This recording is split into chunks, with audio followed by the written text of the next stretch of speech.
l'action de la police contre les comportements qui mettent en danger les cyclistes. Merci, Monsieur le Bourgmestre. La pratique du vélo progresse à Liège, indubitablement, comme en attestent notamment les récents comptages dont il a été fait état lors de la dernière commission consultative vélo. Elle reste pourtant perçue par bon nombre de personnes comme trop dangereuse, non sans raison.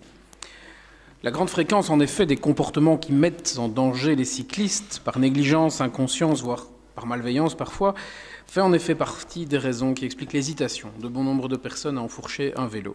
J'aimerais dès lors savoir, Monsieur le Bourgmestre, quelle action mène notre service de police sur le terrain. Pouvez-vous m'indiquer précisément combien de procès-verbaux ont été établis au cours de l'année 2017 pour les infractions suivantes, qui correspondent toutes à des comportements qui sont rencontrés très fréquemment par tout cycliste urbain? Le stationnement sur une piste cyclable, tout d'abord, le non-respect de la distance de sécurité lors du dépassement d'un cycliste, ensuite, et le non-respect de la priorité de droite due à un cycliste, enfin. Il me semble nécessaire, Monsieur le Bourgmestre, de disposer de patrouilles permanentes, en civil et à vélo, pour réagir à ce type de comportement, qui sont effectivement difficiles à détecter depuis une voiture ou depuis le trottoir, et faire connaître leur existence au public. Pourriez-vous envisager la mise en place de telles patrouilles? Je vous remercie pour votre réponse. Merci, Monsieur le conseiller. Donc, je me permettrai d'élargir votre propos en disant que la sécurité routière doit protéger l'usager dit faible.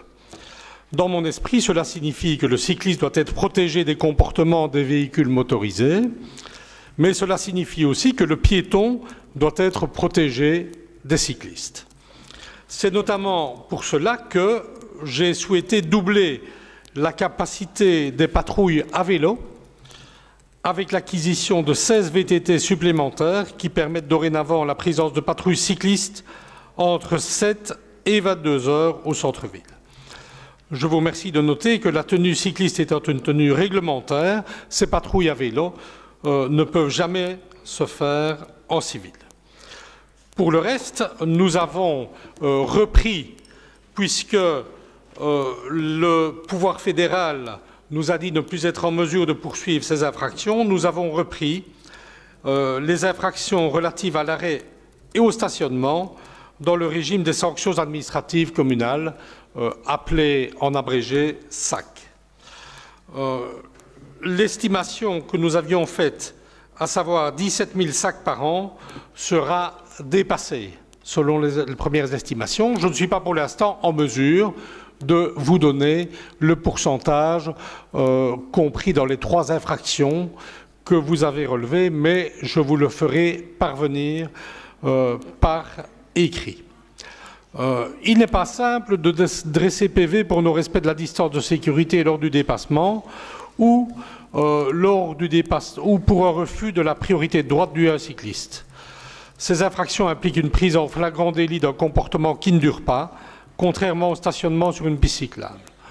Cependant, la politique de sécurité menée par la zone de police en matière de sécurisation des usagers faibles ne doit pas se limiter aux statistiques.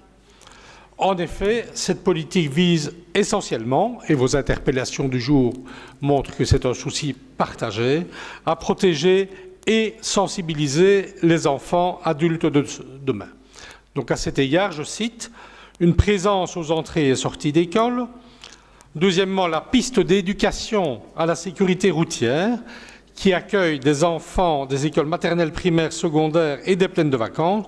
7 000 jeunes en 2017. Donc cette piste qui est située en dessous de la place Saint-Lambert.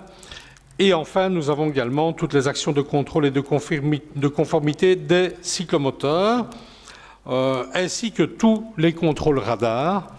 Je pense que nous devons également travailler avec les caméras. Nous avons fait l'acquisition de nombreuses caméras complémentaires et là, certains constats seront facilités. Voilà, Monsieur le conseiller.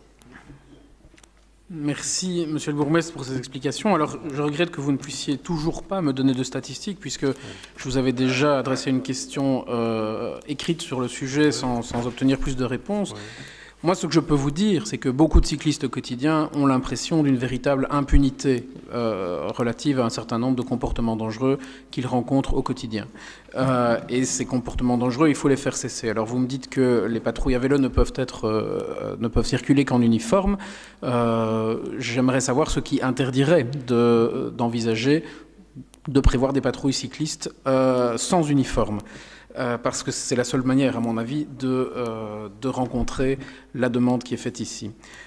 Vous évoquez aussi la nécessité de protéger des piétons. Je pense que vous devriez là aussi vous référer aux statistiques parce que, à ma connaissance, le nombre de blessés et a fortiori de blessés graves liés à des chocs entre cyclistes et piétons sont infiniment moins nombreux que ceux provoqués par des voitures. Et donc ce qui menace les piétons, c'est bien d'abord et avant tout la circulation automobile. Et je pense que sans exonérer en aucune manière les comportements dangereux qui pourraient émaner de certains cyclistes, la présence de cyclistes, par exemple dans les piétonniers, est aussi la conséquence de l'absence d'infrastructures adaptées et le fait que les cyclistes se voient repousser des voiries où ils devraient en principe se trouver, repoussés par le danger qu'ils rencontrent. Et donc, bien entendu, l'enjeu, c'est d'aller vers une pacification globale de l'espace public, certainement pas de monter les usagers les uns contre les autres, mais ça demande sans doute de la part de la ville une action plus proactive que celle qui est observée à l'heure actuelle. Donc je vous ferai lire un échantillon du courrier que je reçois.